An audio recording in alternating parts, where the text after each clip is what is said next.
राधे राधे दोस्तों। आज सभी लोग भागवत कथा का आनंद लीजिए। आलोक गुप्ता जी और किरण गुप्ता जी जो प्रियदर्शनी कॉलोनी में रहते हैं, आज उनके सौजन्य से हम लोगों को भी भागवत कथा सुनने का सौभाग्य प्राप्त हुआ। स्वामी भुसंडी जी महाराज बहुत सुंदर तरीके से भक्त प्रहलाद की कथा सुना रहे हैं। आप सभी लोग कथा का आनंद लीजिए। गोदी में बैठ करके तो देखो, भगवान की कथा स्थल, ये जो पंडाल होता भगवान की गोदी होती है। भगवान की इतनी बड़ी गोदी है, सब भक्त एक साथ आ जाए। बोलो परम पिता परमात्मा की जय। तो ध्रुव ने कहा, पिता मैया तो पिता मिलेगा कैसे? तो सुनीति ने कहा, ध्रुव राम श्याम दो एक है,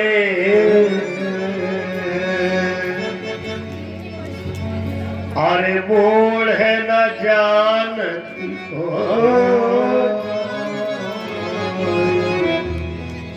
जही के मन जैसा रुचत, तो वैसे कारज हो। सुनीति ने कहा, बेटा ध्रुव कुमार, राम और श्याम दोनों एक ही है। एक रघुरैया एक कान्हर कन्हैया है, एक निज दासन की लाज कर रखैया है। एक रघुरैया एक कान्हर कन्हैया है, एक निज दासन की लाज को रखैया है। एक मुरली बजैया एक धनुर के धरैया है, एक सभा के बीच चीर को बढ़ैया है। राम श्याम दो एक है, मोड़ न जानती को, जही के मन जैसा रुचत, वैसे कारज हो, वैसे कारज हो। ध्रुव महाराज भगवान की गोदी में बैठने के लिए चल दिए। ओ नारद जी आए। नारद जी बोले, बेटा कहाँ जा रहे हो? बोले, भगवान की गोदी में बैठने। नारद जी ने कहा, पागल हो? कहा भगवान गोदी ऐसे नहीं मिलती है। हम लोग पूरी पूरी जिंदगी बिता दिए। नारद जी ने कहा, शादी विवाह तक नहीं किया, गोदी आज तक नहीं मिली, बस नाम लेते हैं। तो ध्रुव ने कहा, मेरी मैया ने तो यही बताया है।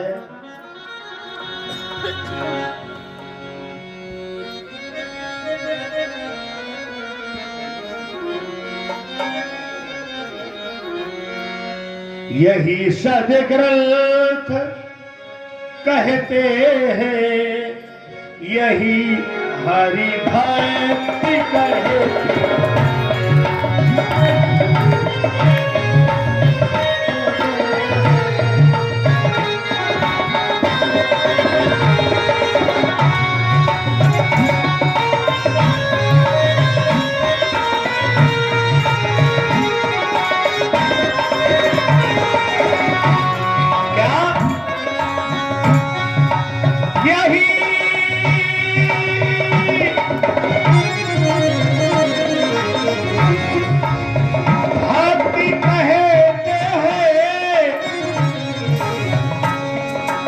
यही सद ग्रंथ कहते हैं,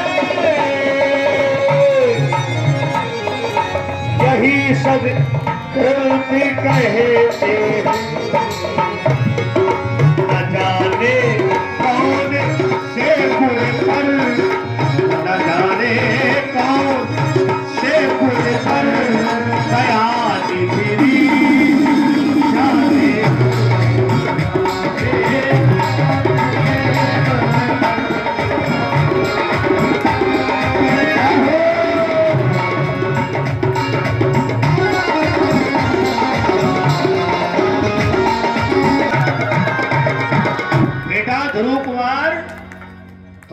ऐसे भगवान नहीं मिलेगा। तो ध्रुव ने कहा कैसे मिलेगा? तो नारद जी ने कहा भाई तुमने गुरु मंत्र नहीं लिया है। तो ध्रुव महाराज ने कहा देखो महाराज जी दक्षिणा उच्छिना कुछ है ना हमारे पास। अगर उनमें गुरु हो तो गुरु मंत्र बिल्कुल ना दो। गुरु खड़े बाजार मां कहते हम दे कंठीले, स्वर्ग जाओ चाहे नरक का अचलापुर का दे। गुरु और शिष्य का नाता बहुत नजदीक का है। तुम्हारा पिता पुत्र का नाता केवल यहां तक का है, और शिष्य का नाता जानते हो क्या है? शिष्य होता है धर्मपुत्र। धर्मपुत्र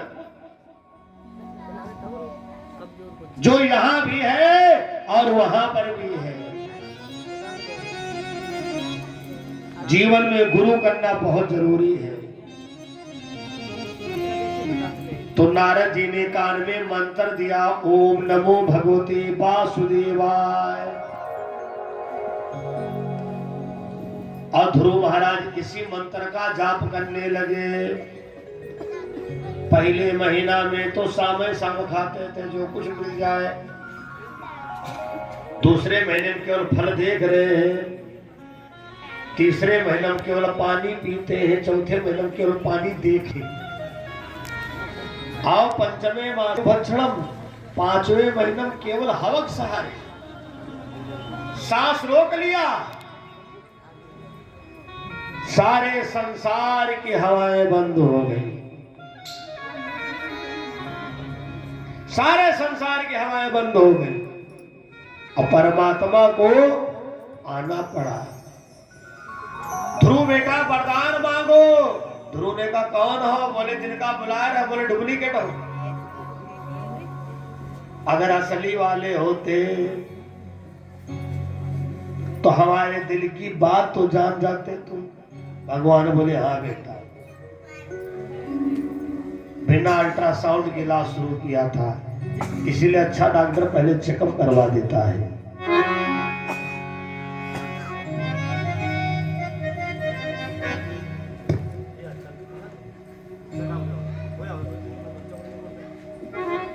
गोविंद भगवान की जय। अगले अध्याय में बड़ा सुंदर वर्णन आया है। धर्मपुरी सज्जनों, भगवान कहते हैं बेटा मांगो। तो ध्रुव ने कहा जो हमें मांगना है, अगर वो वाले भगवान होते तो बताने नहीं पड़ता। तो भगवान ने देखा क्या चाहता है, ये तो भगवान पिता गोदी चाहता है। भगवान ने ध्रुव को गोदी में बैठा लिया। भगवान बोले अब मांगो। ध्रुव ने कहा आप करे क्या मांग करके? आपने तो बिना मांगे दे दिया। भगवान बोले हम अपनी तरफ से दे रहे हैं। 36 वर्ष तुम राज करोगे और उसके बाद तुम वैकुंठ धाम आओगे तो तुम्हारे नाम का लोक बनेगा। तो ऐसे मृत लोक में हुए हैं जिनके लिए पर्सनल लोक बना। ध्रुव महाराज को तो ध्रुव के नाम ही से लोक बना और हरिश्चंद्र को सत्य लोक मिला।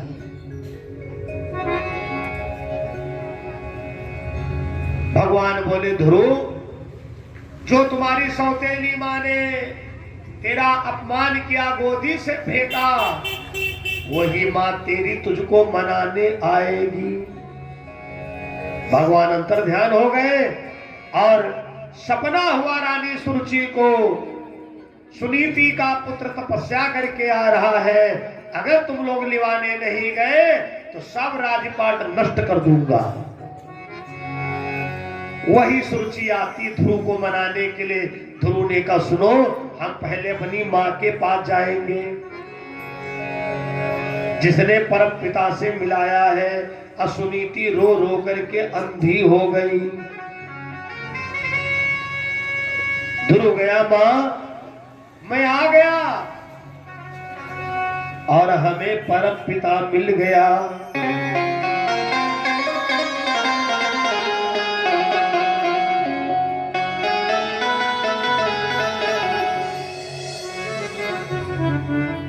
बड़ा सुंदर भाव है शब्दों का नाम। अकेली गई थी मन में, कोई नहीं था मेरे मन में, मोर पंख वाला उड़ गया, मोर पंख वाला उड़ गया, मोर पंख वाला उड़ गया, मोर पंख वाला उड़ गया।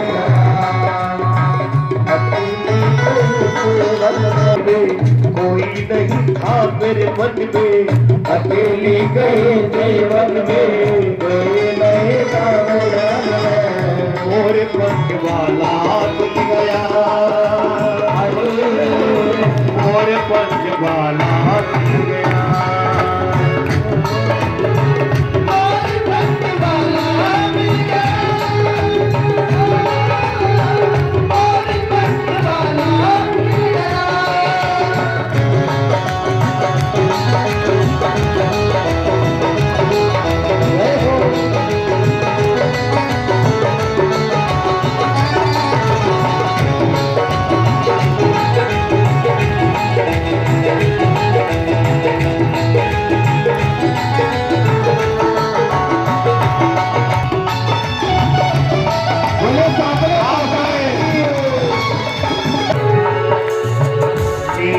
चुराई बंसी बजाई, चैन चुराया चैन चुराए, नींद चुराए बंसी बजाए, चैन चुराया चैन चुराए।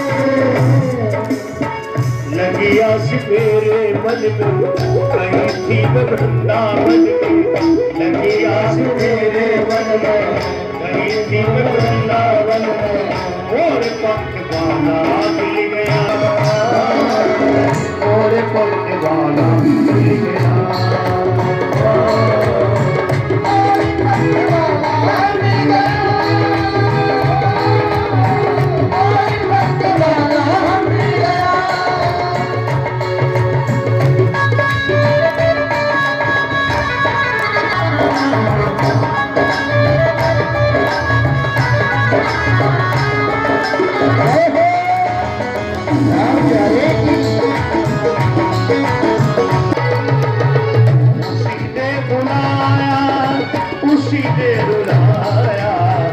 ऐसा सलोना श्याम मेरे मन भाया, उसी ने बुलाया उसी ने बुलाया, ऐसा सलोना श्याम मेरे मन भाया। तेरी बात चाल देखा मुकुट भी है तो सुनीति अंधी हो चुकी थी, रो रो करके। ध्रुव महाराज के तपस्वी आंसू माता सुनीति के आंख में पड़े तो पुनः प्रकाश आ गया, दिखाई देने लगा। तो सुनीति ने क्या देखा? राजा उत्तानपाद खड़े, रानी सुरुचि खड़ी है, एक ध्रुव के जैसा बच्चा और खड़ा है। सुनीति ने धीरे से पूछा, ध्रुव ये कौन है? ध्रुव ने कहा, छोटे भैया उत्तम। अरे वाह! सुरुचि क्षमा मांगती है, बहन क्षमा कर दो, हमसे बहुत बड़ी गलती हो गई, हमें नहीं मालूम था हमारे घर की सुंदरता, हमारे घर की उन्नति तुम ही हो। पूरा परिवार आज एक जगह हुआ। सुनीति ने राजा उत्तानपाद से कहा, स्वामी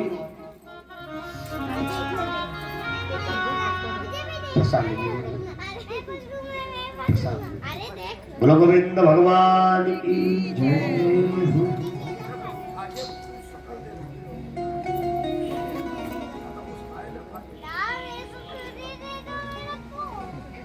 बोलो राजा रामचंद्र भगवान की जय।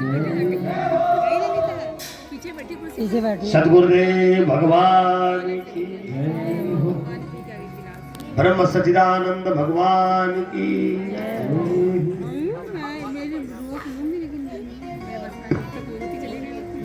रामचंद्र भगवान की जय। बोलो रामलला सरकार की जय। महाराज पूरे विश्व में इंतजार कर रहे हैं दर्शन का। सरकार ने 22 तारीख की रोक लगा दी है क्योंकि भीड़ ज्यादा बढ़ रही है। ये तो हमारी कथा वही चल रही होगी, गिराया गया था, गुम्बद तोड़ा गया, लेकिन हम लोगों ने प्लान बनाया है कि 22 के बाद दर्शन करने जाएंगे। और सरकार की व्यवस्था से जुड़ करके रहना चाहिए।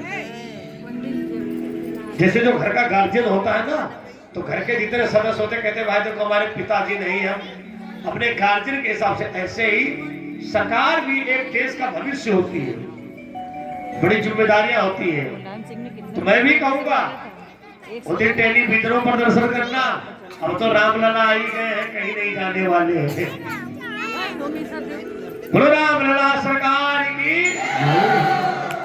अब कथा में तो अभी कुछ देर बाद आने वाले हैं। खूब डाबियां आई, खूब खिलौना है, कुछ लोगों के मन लगे,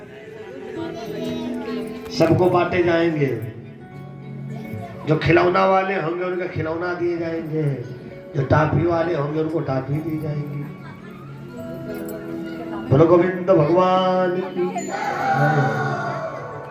खिलौना खेलेंगे, हमारे को नहीं, सब खेलेंगे, सब काना खुशी कर रहे, खाली पोंप उठाएंगे, चंदन हाँ सबको मिलेंगे, सबको मिलेंगे।